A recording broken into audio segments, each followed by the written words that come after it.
देख रहे हैं दिल्ली से आनंद विहार से ट्रेन के द्वारा चल कर के जगन्नाथ यात्रा को अभी सुबह के 5:10 हो गए हैं। अभी अंधेरा छाया हुआ है लेकिन थोड़ा थोड़ा प्रकाश हो गया है और जगन्नाथ भगवान नज़दीक आते जा रहे हैं। ज्यों ज्यों जगन्नाथ भगवान नज़दीक आते जा रहे हैं त्यों हृदय में हर्ष उत्पन्न हो रहा है। अब जगन्नाथ भगवान के दर्शन जल्दी होंगे, बस 15-20 मिनट में पहुँचेंगे। फिर अपने स्थान पर जहाँ ठहरेंगे ध्यान देखेंगे, स्थान पर जाकर के स्नान बनाएंगे, संध्या पूजा पाठ करेंगे, फिर जगन्नाथ भगवान का दर्शन करने जाएंगे। ये कोई छोटा स्टेशन है, गाड़ी धीमी हुई है, शायद रुकेगी नहीं। और ये भव्य दृश्य है। बस जगन्नाथ भगवान के दर्शन कुछ ही क्षणों में हम करने वाले हैं। अंदर से बड़ा हर्ष हो रहा है।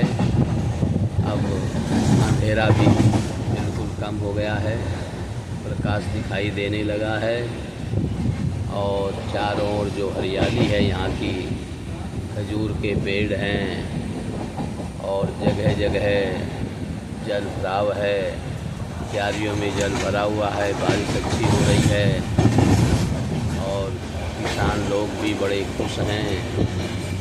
और इस प्रकार से आप जगन्नाथ भगवान के दर्शन की जो यात्रा है दिल्ली से आनंद विहार से चल कर के आ रही है, आप उसका दर्शन कर पा रहे हैं। और अभी आज जगन्नाथ भगवान का दर्शन होगा। उनकी कृपा के बिना कुछ नहीं होता। जगन्नाथ भगवान की कृपा होगी तभी उनका दर्शन होगा। ये देखो कितना भव्य प्रातःकाल का दृश्य है। प्रातःकाल चारों ओर खुला क्षेत्र है, कोई प्रदूषण नहीं है। ट्रेन ने धीमी गति पकड़ रखी है, धीमे धीमे चल रही है। दूर दूर का नज़ारा आप देख रहे हैं, पेड़ खड़े हुए हैं, धान लगी हुई है। ये सामने धान के खेत हैं, ये पेड़ हैं, धान इसमें लगी हुई है और बड़ा ही सुहावना दृश्य है। दूर दूर तक आप देख पा रहे हैं, बड़ा ही आनंद का मौसम हो रहा है। प्रातःकाल का समय है, नया गर्मी है और नई सर्दी है। और ट्रेन में रास्तों के दृश्य का आनंद करते हुए जगन्नाथ भगवान के चरणों में पहुंच रहे हैं। भगवान जगन्नाथ का दर्शन करके उनके चरणों में दंडवत प्रणाम करके भगवान जगन्नाथ के चरणों में माथा टेक करके, क्योंकि वो जगन्नाथ हैं, जगत के नाथ हैं, वही जगत के नाथ हैं, उनके चरणों में लेट करके उनका दर्शन करके कृतार्थ हो जाएंगे। यही मनुष्य जीवन का उद्देश्य है कि जीवन में भगवान के शरणागत हो जाएं, भगवान का दर्शन मात्र हो जाए। भगवान के शरण में रहते रहते जो आनंद है वो संसार में नहीं है। संसार तो दुखालय है, दुखों का घर है, लेकिन आनंद लेने वाले हैं। जो ट्रेन क्रॉस कर रही है, ट्रेन जगन्नाथपुरी से आई है। देखो कितना सुहावना दृश्य है। ट्रेन धीरे धीरे चल रही है, बड़ा ही आनंद आ रहा है। भगवान जगन्नाथ के दर्शनों की उतावली मची हुई है। अब तो कुछ ही समय में भगवान जगन्नाथ का दर्शन होगा। आशा लगी हुई है और आशा ही भगवान से करनी चाहिए। भगवान अपने आप दर्शन देते हैं।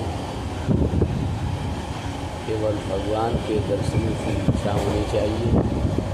बड़ा ही सुहावना दृश्य है, बड़ा सुंदर दृश्य है। देख देख करके आनंद हो रहा है। भगवान जगन्नाथ के मार्ग में कितने भव्य सुंदर दृश्य हैं, कितने सुहावने पेड़ खड़े हुए हैं, खजूर के पेड़ और अन्य पेड़ हैं, और जगह जगह बड़े सुंदर सुंदर भवन भी बने हुए हैं। यहाँ की शोभा को देखते नहीं बनता है, चारों हरियाली और बड़े सुंदर सुंदर पेड़ हैं। खजूर के पेड़ तो यहाँ की शोभा को और भी बढ़ा रहे हैं। यहाँ पर समुद्र का किनारा है, इसलिए खजूर के पेड़ ज़्यादा हैं, और नारियल के वृक्ष भी यहाँ बहुत ज़्यादा हैं। नारियल के पेड़ों का दृश्य तो बड़ा ही सुहावना लग रहा है। जगह जगह नारियल के पेड़ खड़े हुए हैं। यहाँ समुद्र के किनारे नारियल के पेड़ों की तो भरमार है, क्योंकि यहाँ नारियल की पैदावार ज़्यादा होती है। समुद्र के किनारे जाएंगे, समुद्र का दर्शन करेंगे। ये देखो छोटी नदी आई है, छोटी नदी है जो आप पुल पार करके आगे आ गए हैं। ये भी कोई छोटा स्टेशन आया है। इस प्रकार छोटे छोटे स्टेशनों को पार करके आप शीघ्र ही जगन्नाथ भगवान का दर्शन करेंगे, और जगन्नाथ भगवान के दर्शन से कृतार्थ हो जाएंगे। 18 तारीख को रात्रि में 10:45 पर आनंद विहार से ये ट्रेन चली थी। ट्रेन का नाम है पुरुषोत्तम एक्सप्रेस। बस यही भगवान का दर्शन कराएगी।